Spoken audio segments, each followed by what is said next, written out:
Hi, my name is Risa Carlson, and I'm on the board of the Baltimore Classical Guitar Society. I'm here today with the amazing Manuel Barrueco, who is the artistic director of the Baltimore International Guitar Competition, which is coming up this September. We're all so excited about this competition. Welcome, Manuel. Thank you. Nice to be here. Nice to see you, Risa. First of all, I would just like to ask you what started this idea of doing a competition and why do a competition? Well, it actually was a friend's idea.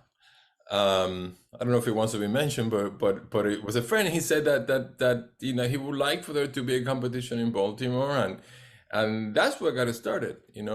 So it also because it sounded like a really nice thing to me to do, and um, and the reason to do it is because you have all these young players, that are practicing, countless hours, and a competition serves as an outlet for them to be able to show the world they're playing and the work that they have done. And really give them kind of a start and a way for people to hear them. Exactly, yeah, Do to what hear they them do. and maybe also a push in their careers as well. Yes, yes. So for a moment, could we talk about what's happening during the final round? I know we've already had the first round and we've selected our semifinalists. And in the final round, it's a very unusual structure for the final round. It's happening over 3 days in three different halls. And I'm curious if you can talk a little bit more about what's going to happen during those Yeah. days.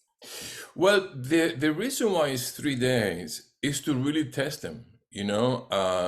Also, in a way, kind of to make it easier for them, even though it's more work, in the sense that it's not so much pressure. If they have a day off, they still have 2 other days to do it.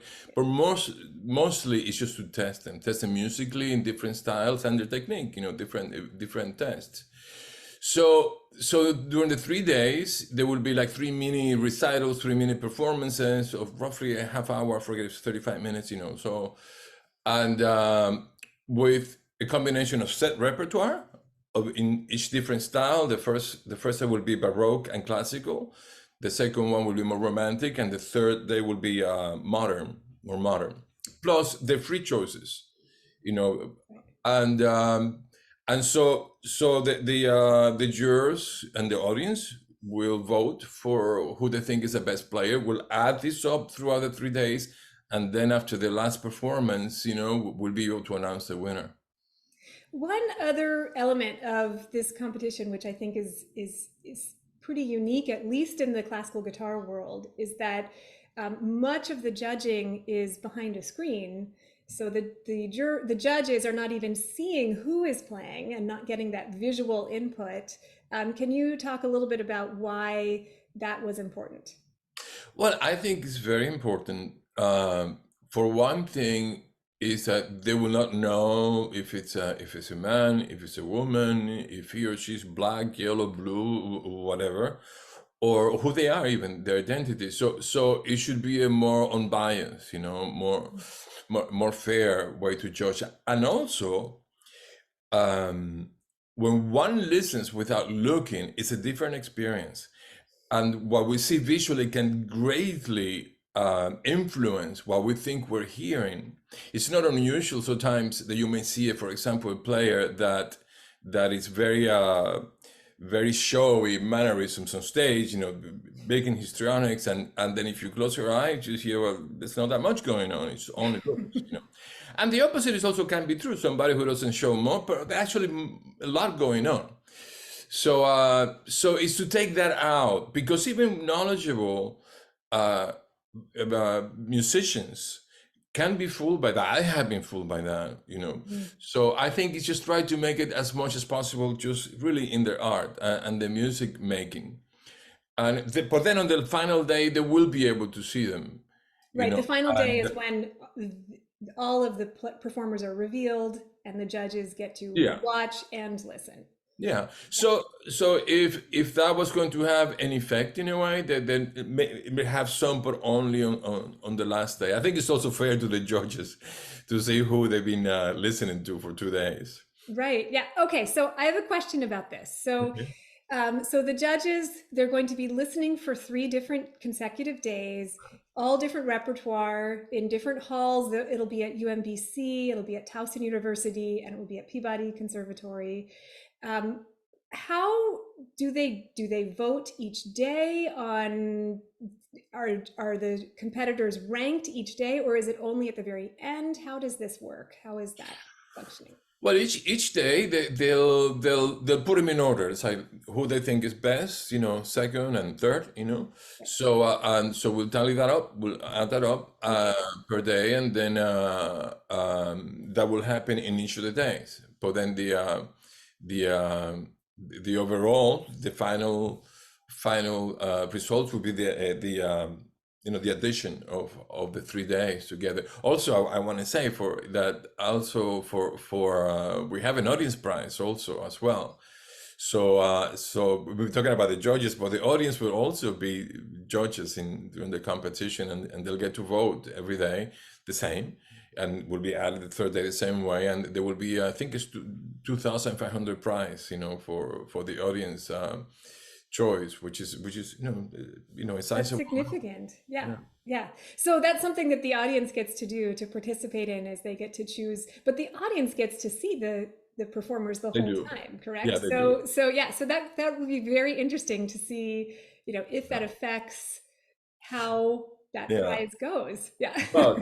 But no, I think the audience should be able Of to course, yeah. hear that.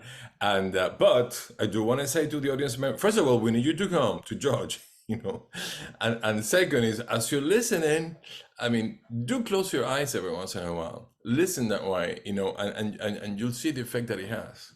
Yeah, it is very different. So can we talk a little bit about what are the judges looking for when they're listening to these incredible performers? I looked at the roster. It is some of the most amazing young performers that are out there today. I really can't wait to hear them all play. Yeah.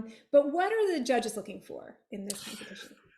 Well, I think what judges are looking for, should be looking for, is are they technically solid? Are these people that know their instrument, can play, and are they musically interesting?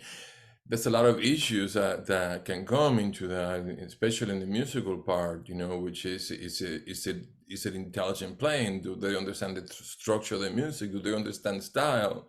Are they sensitive? Do they have something to say? Is there something unique in their playing? But at the end of it all, I think what I would ask the jurors is just simply to say at the end, this is who I like. This is who I prefer to listen to. If I had to play with somebody, I would play with this one.